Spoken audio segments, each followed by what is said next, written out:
how did you come by your sword? I made it myself. Oh.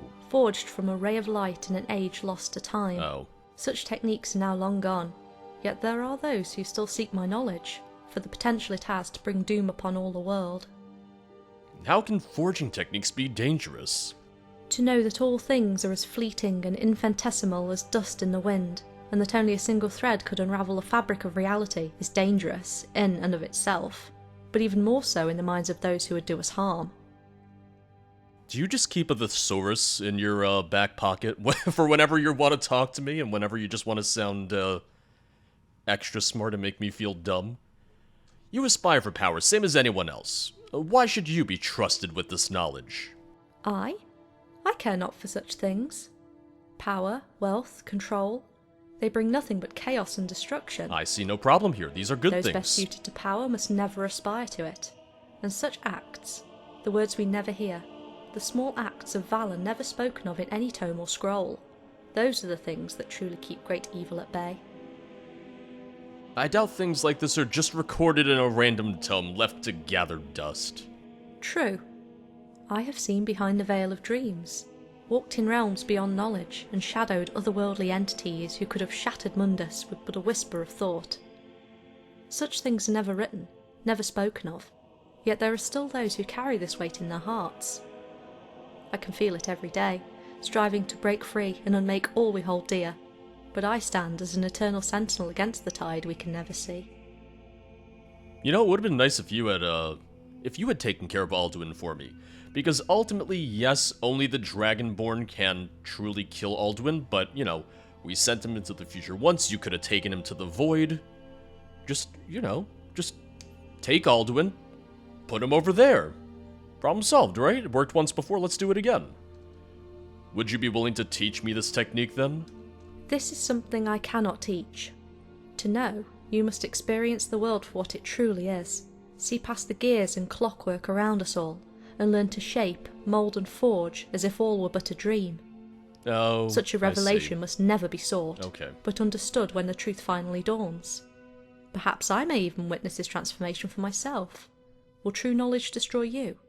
Or would you accept it and move onward? Only time will tell. I'm under the impression that they're trying to imply that she's achieved Keem. I believe it's Keem, I don't think it's Keim. Someone corrected me on it before. The idea being that there is this really, really, really deep lore within the Elder Scrolls that everything you see, all of this, is a dream. That every single person in the Elder Scrolls universe is a figment of the imagination of an all-powerful godhead that dreams all of this. And the idea behind Keem is that you, as a person in this universe, come to understand that it's a dream, you understand the godhead, you reject reality, and then you become all-powerful. Talos was said to have achieved it, which is one of the reasons why he was able to become a god. Vivek from Morrowind was said to achieve it, but Vivek was also a notorious liar, so, you know, you never actually know. And I think they're implying that Aurlyn is one such person as well. Let's get going, Oh, then. I'm sorry, I took too long. So, alright. What now? That's my fault. That's what I get for taking too long. I actually have to reload my autosave here because I guess the conversation disappears if you don't finish it. That's my bad. That's my fault. That's what I get for rambling about the deep lore. Time and tide heed our call. Because now you're probably also wondering, oh, if it's that simple of understanding the Godhead, why haven't more people just achieved Keem then? Couldn't you just read it in a book? And the idea being that there's a difference between reading that there's a Godhead and, you know, the idea that everything around you is fake, and then there's a difference between that and actually understanding that all of it is a dream and accepting that as your reality. Can I help you? Yes, you know, you could help me explain some of this, and then maybe I can break free of these mortal shackles and be an all-powerful being such as yourself. Oh. At any rate, would you be willing to forge a sword for me? I can, and will. Here, take this. This blade will never tarnish or rust, and can cleave through solid stone as easily as warm butter. Butter. The enchantment on it will outlast us both, and only grow stronger with time. Furthermore, you might find these useful as well. Oh? Ray of Light added, Elder Flame added. Okay. Let us journey ever onward. Let me take a look at that. Ray of Light. Forged from pure light, this sword shines as an ideal example of an inclined plane, and can cut through almost any object, such as butter, with ease. Aurlyn favors weapons like this in melee combat and is gifted one to you. Alright, I am curious how long the enchantment would actually last. Also, 18 damage, so I will improve that. I also get Elder Flame, which is her staff, or a copy of her staff. Made from concentrated life, this staff contains within it the power of a nova, and can burn asunder all who defy the day. Aurlyn favors weapons like this in ranged combat, and is now gifted one to you. I'm curious what the material would be to improve that. That being said, the models and textures for it are absolutely beautiful. One thing, and this is just kind of like an idea that I'm spitballing, but given how much he talks about light magic and whatnot, and having magic of a long gone era, and this would have required more work and whatnot, but it would be really cool if she had spells from ESO, like Templar spells from ESO. ESO. Can't speak, you know it, it's fine. It's a little bit of a stroke. But Templar abilities in ESO are very light-focused, almost like a paladin in other fantasy media. So it could be really cool if that was kind of like a play on her abilities, if she had abilities based on the Templars from ESO. I'm going to go and enhance the sword, and then we can move on to her next quest. I believe in total she has 5 quests, and the sword quest would have been the third one of those 5. I believe the other two saved the fire festival. I remember. Might be a little longer. That or there's 6 quests. I think there's still 2 long quests and maybe 1 short one, or even a miscellaneous one. But I think at this point the only thing I would have to do is maybe wait a little bit longer in order to unlock her other quest, because I think at this point I should have all of the requisite reputation with her that I need. Ebony ingot to improve. Okay. Look at that value. 10,000 gold. Damn. This will just take a second. I also did not realize that I had this. The Dawnstone pendant. I might have just missed when that was given to me, but I'll put that on. Blacksmith's elixir. Let's see what we can do. It might not be as good as my Dragonbone sword, but I think I also made the Dragonbone sword with an armor piece with the blacksmith's enchantment as well. So it's not going to be super crazy powerful, but honestly, it should still be fine for us. It should still be fine for most of what we're going to fight in the rest of the mod, I would imagine. I believe this is the other minor quest, and then I think after that the others are just the main quests for her. What MCM menu am I registering? What's going on over there? I don't have anything else to register. Leave me alone, game. Of course. I'd be more than happy to share some of the artifacts I've gathered from my travels across Tamriel with you. And like I said, I think this is more so just a miscellaneous quest. It shows off some of the really, really unique items that she has. Her earrings, her Aegis of Champions, some really beautiful models, some really beautiful items that she has. The Aldmer Cuirass gauntlets, the Aldmer Greatsword, the Allflag's Navy Axe, which I recognize some of these models. I know they're from other things, but it is really cool getting those as just a little bit of a bonus. The Bow of the Grey Fox, Burning Vengeance, gifted to Aurlyn after she cast Reef Swim into the Void. The sword burns with the wrath of those who could never be. Colovian Broadsword, Colovian Sword. Man, I'm not allowed to carry this much stuff. I want to see what your inventory weight is. Hewn from the remnants of Glacial, the staff emits an aura of icy cold that can bring the breath of long winter to even the warmest realm. So here's what I'm thinking.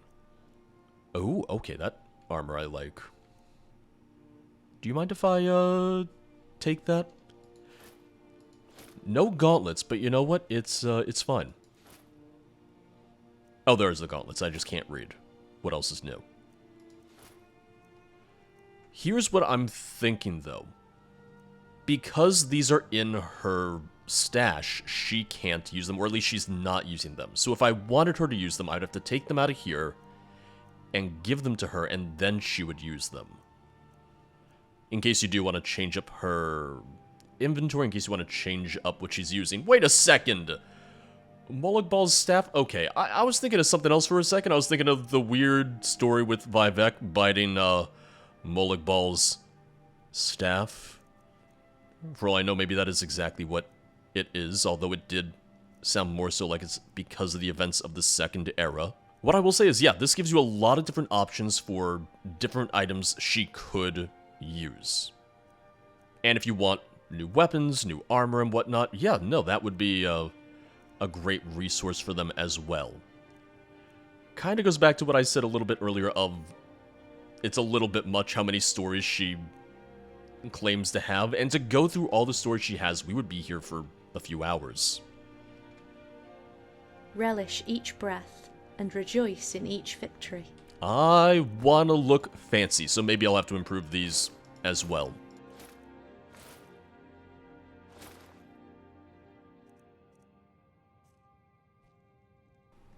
Oh, I like that. Also, I have my own cape on, so I need to take off my cape. So the helmet, there's no helmet, it would seem.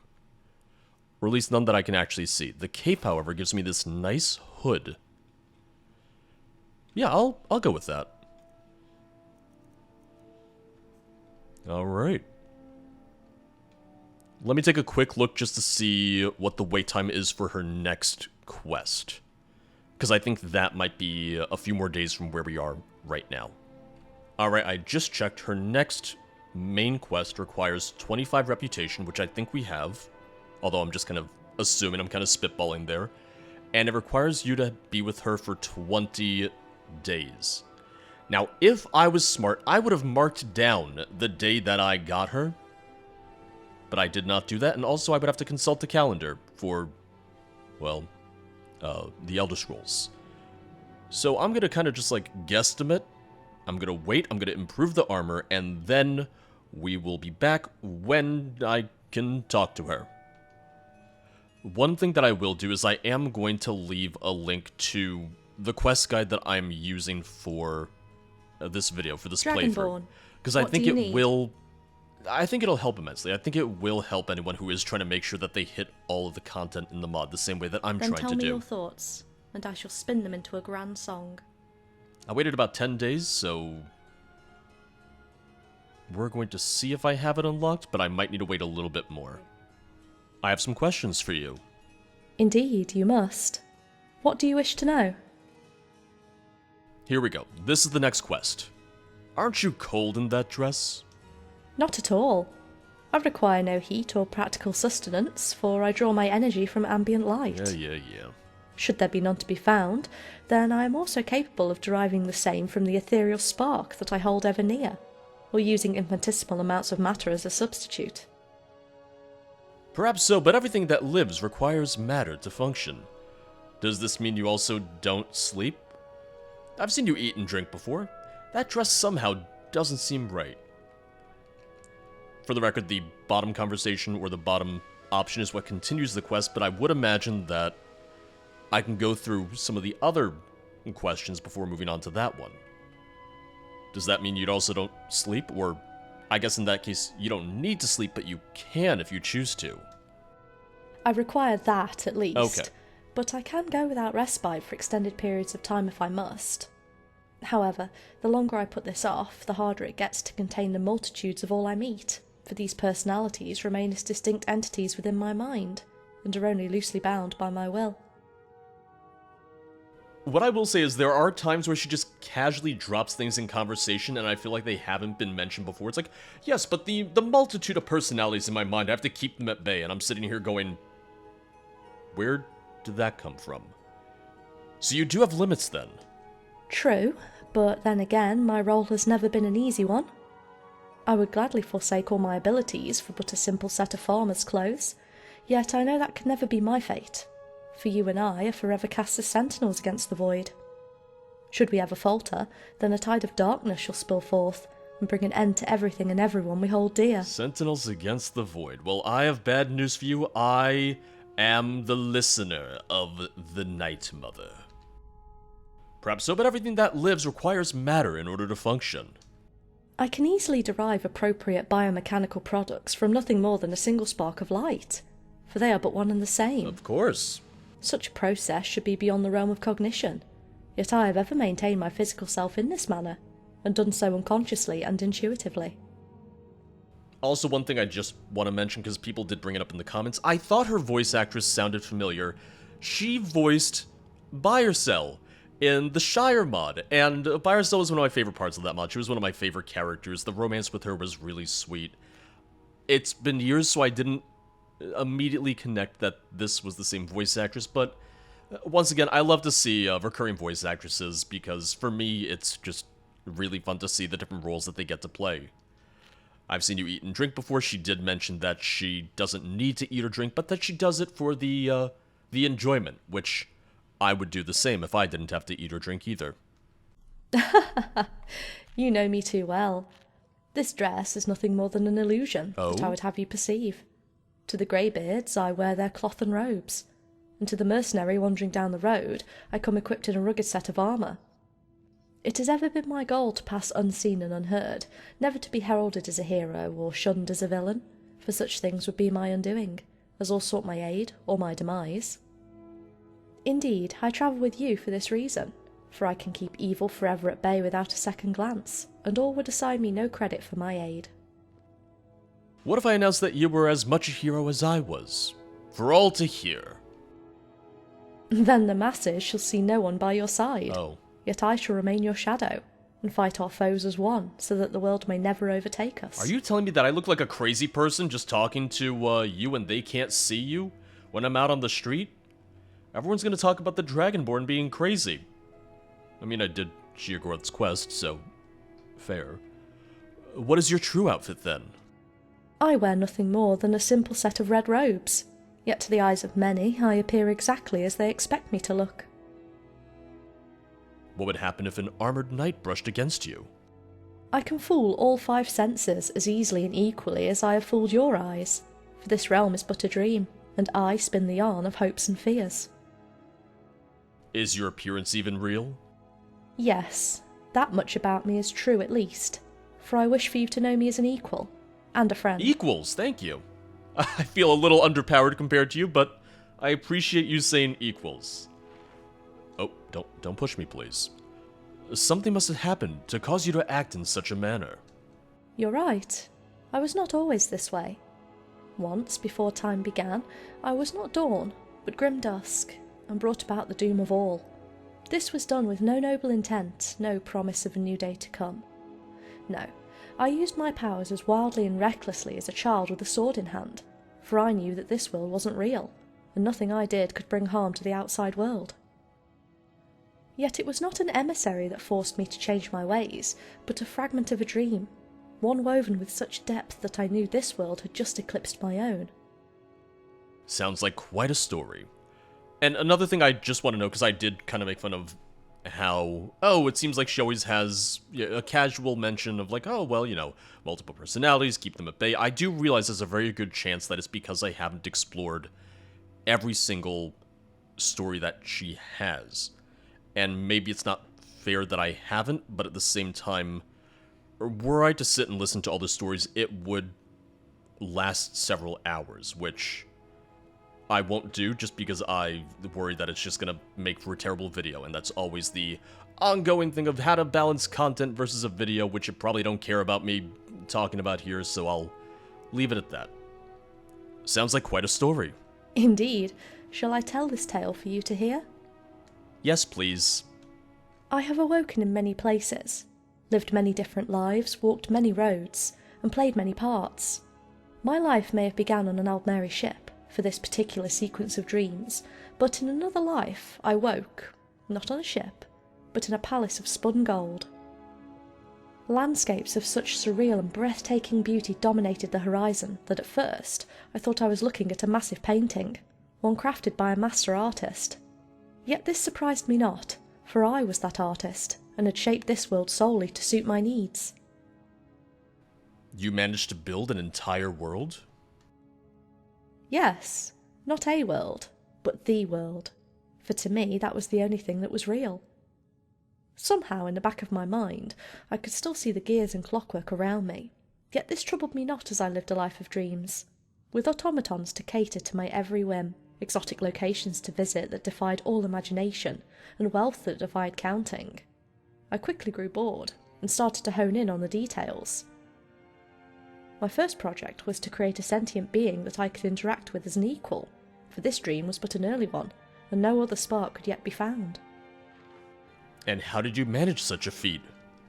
I had help from another emissary, a visitor from the beyond who evoked your being in every thought and word, yet was somehow different in a fundamental manner. This traveller spoke of mind and personality, a way to split part of ourselves into random fragments that can grow and multiply without limit, and spark the worlds we choose to shape. They had already done the same in their own dream, and wished to help me achieve my ultimate goal. For centuries we toiled, examining every distant, dark corner of our minds, and having each aspect of ourselves embody a part of the world around us. Yet this was not enough for me, and on the eve of the awakening of all, I, without knowledge from my mysterious mentor, distilled from myself the aspects I love and hold dear, and used this knowledge to shape the first spark of sentience in my world. This couldn't have ended well. Very true. In hindsight I should have expected this end, but I was drunk with power, and the desire to create and interact with what should have been best left to darkness. That's what I would do, frankly. As the last trace of light As left in, my I'd be drunk with fingertips power, and solidified into a being that was made in my image, I gasped and stepped back, for this was the result of an eon, yet had enough cognition left to ask him his name. I am Somnus, the first from eternal sleep, answered my creation, and I smiled, for I knew I had created true sentience, a distinct entity from naught but myself, yet his words and actions were beyond my ability to predict or shape. I assume you quickly fell in love with him. You made your own boyfriend. One might think so, but at first we were always at odds. Somnus took a liking to the varied fragments of personality my mentor and I had seeded, and awakened, and even considered himself an equal to them. Yet my mind was always on the horizon, shaping realms beyond my ken, and making real every whim that came to mind. Alas, even though he was but a mirror image of myself, and shared my ability to mould this world of dreams, Somnus chose to abstain, and instead began teaching and protecting the mortals who now inhabited my realm. So this actually does explain the personality thing that she holds at bay. So that adds a little bit more context. That explains the previous conversation. This dual nature led to a conflict of interest then? Not directly, or at least not yet. I was content to let all mortals live their lives as they choose, and even reshape the world to suit their needs if they asked me to. But Somnus was determined to teach them of their origins, and the nature of this world. I disagreed, for I feared such a revelation would bring chaos, rebellion and death, the first hint of strife in an otherwise perfect existence. But Somnus countered me by saying that this was already nothing more than a long, slow death. He sought out my mysterious mentor, who had faded into shadow, and asked the being to commit an act in his stead that would prove my word to be a lie, and all of existence to be but a dream. My mentor agreed, and the next day called an assembly in the halls of my golden palace. What happened during the assembly? The beginning of the end. The mortals who had accepted my mentor's invitation stood amidst an endless sea of golden benches, whispering and waiting for something dramatic to happen. I emerged on stage at the appointed time, but my mentor was still absent. The whispering grew louder, and speculation ran wild into icy air when my mentor appeared from stage left and said, "Behold, everything you have ever seen, everything you have ever known, and everyone that you hold dear is nothing more than a moment in a dream." The being paused for dramatic effect, then waved a hand with an air of finality. Suddenly, half of the audience began to flicker, then faded without a trace. I have sparked Aurlyn's dream with naught but a whisper of thought, and brought from darkness half of those who walk the day. Now see the truth as I recall my work to the same. I heard no more of this speech, for an apocalyptic ray of fury had lit my heart aflame, and I channeled the same into a ray of light that sundered the very fabric of time and space, and tore my mentor from my world into the abyss beyond. Yet even as the evil entity was undone, it laughed, and I saw my world had been breached, and was unravelling at the seams. So your mentor goaded you into destroying your own dream? Yes. I cast a barrier of light over the breach, but I knew it would never hold, and that darkness would soon swallow everything and everyone I had ever made. Somnus looked at me with eyes like a pond under the night sky, and I knew he had no clue of my mentor's intentions. In that instant I forgave him, and bade him to follow me with the speed of the swiftest breeze. We made our way to the palace roof, where darkness had already started to shroud the skies, and reality was coming undone before my eyes. I prepared the entirety of my power as I envisioned an impenetrable orb of light around my palace, one that would keep the darkness around us forever at bay. But Somnus said, "No, you forget. We are one and the same." This was meant to be, for only through dusk and the dark of night can there come a dawn.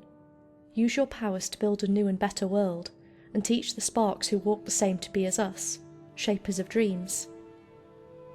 Did you listen to him this time? No. Oh. Instead, I wept, No. for I knew that day would never come. In this experience, I knew that I had not the right to create, nor the right to awaken those who might never be. Instead, I sought to save the only person I had ever held dear, yet never realised until our doom was at hand. We embraced, and I gazed into his eyes one final time, and for the first time in my life took another's mind and personality into myself, for I was never the shaper of sentience, but rather its keeper. Our minds met, and he knew what I intended, and even there he fought me. Yet I overcame his defences and absorbed his personality into my own, where I was surprised to find differed widely from that which I used to shape him, and could be said as having a life of its own. I realised that I had done wrong, and defied the rights of an equal, yet there was no other choice. I assume you did that for a good reason? Yes. It was the only thing I could have done to save him. As our physical embrace ended, and with darkness lapping at our heels, I looked into his eyes again, and knew that he could see the battle that had just been fought in my own. Somnus merely nodded, then cast himself into the abyss. I showed no surprise, for I knew that was what he would do, and instead summoned the knowledge of every aspect of Somnus into my conscious mind. Then unleashed the power of 1,000 suns into a singular beam of light that encoded this data into the darkness above me, where it penetrated even the veil of eternal night, and could be recorded as a permanent and significant event in the world from whence I came, though I knew not if this was held in carbon or silicon. Then, with my seemingly impossible feat done, I smiled, for I knew that one day I would meet and interact with all that is Somnus in a world that could be called real, devoid of the fabric of dreams, and perhaps apologise for my actions and get to know him in a more natural manner. Then, as the darkness crept around my chest, I whispered, "I am become death, the destroyer of worlds," before surrendering to its embrace. How did you manage to live through how did you manage to live through being undone? I thought I faced my final end, but that was merely the finale of my dream and the start of another's. After I was lost to darkness, I awoke on an Aldmeri ship and started my tale anew, yet learned from my failed world to never again hold love over the fate of the world, nor use my powers for the advancement of my own whims and desires. Instead, I gave myself the role of an eternal sentinel against the darkness that strives to rule the day, and swore to value, respect, and protect each spark of sentience that walks the new world of Nirn. Alright. The winds of discord sow the seeds of redemption. The winds of discord, well, in my Discord, usually cat pictures.